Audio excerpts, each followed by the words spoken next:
Audio on demand from Vision Christian Media.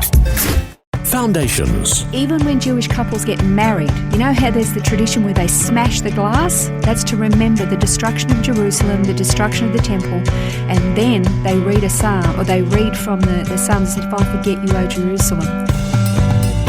Foundations. Understanding the Jewish foundations of our Christian faith. With Robbo Robinson and Mandy Warby. Well, over the last several programs, we have learnt a lot about Passover, the history and the annual feast of celebration that it represents, both for the Jew and obviously for Christian believers. But immediately after Passover is the Feast of Unleavened Bread. So in this program, we're going to learn what's so special about this bread. Yeah, it's an interesting thing because Passover literally lasts for a 24-hour period, and then there's no breath at all between that and the mandatory Feast of Unleavened Bread. And you think, well, now they've had the Passover, that's wonderful, hunky-dory, but now we've got to eat unleavened bread for 7 days. What's with that? Because let me tell you something, there's nothing really very appealing about the taste of unleavened bread. It's like a dry cracker, really.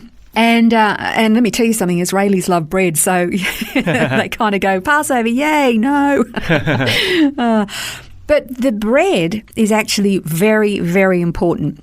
Leviticus 23, 5-8, it says, "In the first month, on the 14th day of the month at twilight is the Lord's Passover." And that's what we've been learning about. Then, on the 15th day of the same month, there is the Feast of Unleavened Bread to the Lord. For 7 days you shall eat unleavened bread. And on the first day you shall have a holy convocation. You shall not do any laborious work, but for 7 days you shall present an offering by fire to the Lord. And on the 7th day is a holy convocation. You shall do not any laborious work. So it was very sacred. It was very holy. What is so special about this bread? I do just want to explain about the Passover feast is the very last thing that they do for the Passover feast. So I'm just pause that about the bread for a second. What they do is at the end, they always finish by saying next year in Jerusalem.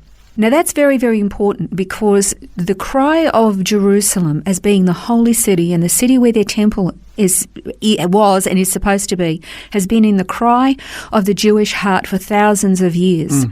And we just say it's just a city. No, it's not just a city. It's a city where God has said He's placed His name, where He's going to set His tabernacle, His temple, and where His presence would be. And that's the place He's coming to set His throne up again. Yeah. And so when they say next year in Jerusalem, it is this cry that has been in the heart of the Jewish people for 2,000 years. Even when Jewish couples get married, you know how there's the tradition where they smash the wine glass? That's to remember the destruction of Jerusalem, the destruction of the temple, and then they read a psalm, or they read from the Psalms that said, "If I forget you, O Jerusalem, may my tongue cleave to the roof of my mouth," all that. The longing for Jerusalem. So that's how they finish Passover. Anyway, back to the bread. Okay.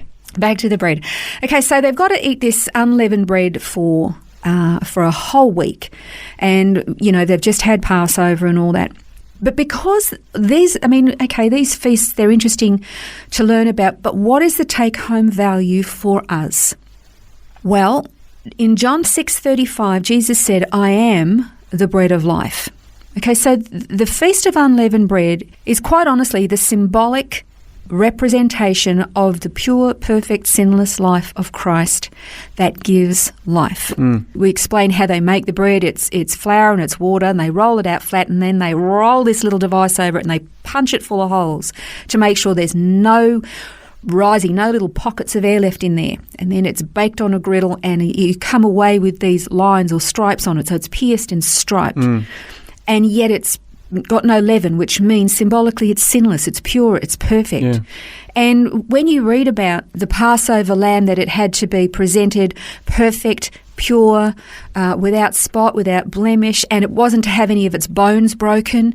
And again, when you learn about the crucifixion, Roman crucifixion was brutal, but one of the things they always did was they would break the legs of the criminals so that they would asphyxiate very, very rapidly and die. That didn't happen with Jesus. They came to him to break his legs, and then they thought, oh, hang on, he's dead already. So they put pierced his side with a spear instead. So they never broke his legs, which is amazing. Yeah. And it just goes to show that Jesus was the one who not only orchestrated when he would be arrested and what would happen to him, that he would be crucified, he orchestrated the moment of his death. That's right. And obviously that's a fulfilment of prophecy.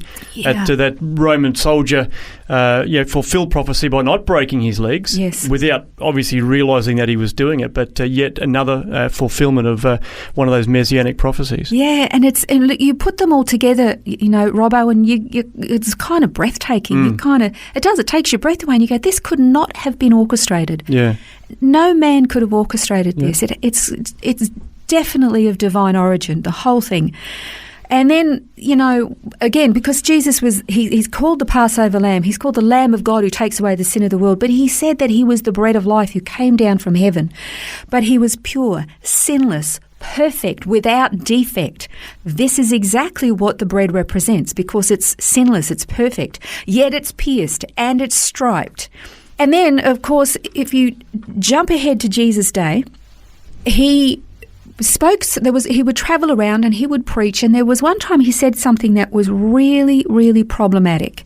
And all those following him, they loved him, they appreciated him, they were amazed at his teaching. It says that they would marvel at his words because he spoke with one who had authority. He was so different to what they'd heard before. He was filled with compassion. He met their needs. He proved who he was through the wonders that he did. And then he went and said this. In John 6:53, he said, "So Jesus said to them, 'Truly, I say to you, unless you eat the flesh of the Son of Man and drink his blood, you have no life in yourselves.'" Now, to those listening, that's like cannibalism. You're asking me to be a cannibal, which was prohibited in the law of Moses. They couldn't get their head around it. Understandably. Understandably. Look, there are a lot of people who look at us and think that we're a bunch of odd jobs because we celebrate the communion meal, which is symbolically flesh and blood. Yeah. And they kind of think, what is that? We know that he wasn't saying literally eat my flesh and blood. But what he's saying is you have to consume me. You have to embrace me. You have to accept everything. You've got to meld with me, basically, was what he's saying. And if he is the bread of life, we mentioned before in a couple of programs ago about how he's the bread of life who came down from heaven. He was born in Bethlehem. Beit is house, and lechem is bread, so that's the house of bread. And he came down from heaven. I mean, everything is pointing to this perfect, sinless, pure, undefiled, blemishless, defectless bread. And then in the Old Covenant, during Feast of Unleavened Bread, that was what they had to consume it. They had to take this purity, this perfection, this sinless, righteous, defectless bread that was holy. They had to consume him in the desert all those years ago. They had to consume him now, and he was the fulfillment of it. So you go, what is the big deal about the bread? You absorb the bread, you absorb the goodness, you absorb the nutrition, and it gives you life. And he is the bread who came down from heaven. He said, if you don't consume me, you are without life, he said. You have no life in and of yourselves. John 6:35. And so you see that the Jewish people, the Hebrews, from the time these mandatory laws were commanded, they have fulfilled by a physical symbology their Messiah who was going to come and be the fulfilling literalness of it. I mean, the pictures are just staggering. Yeah. And of course today, Passover and Feast of Unleavened Bread are literally celebrated as one thing. Passover lasts for a 7-day period, so it incorporates the two of them. But we often wonder why, what is the big deal about the flesh and the blood? It's because that's where our life and our restoration comes from his perfection. And I think it was Martin Luther who said it was the great exchange. Our unrighteousness for his righteousness. So we consume him and we take on his life that we get given from him. And he's taken our burden upon himself and then destroyed it on our behalf.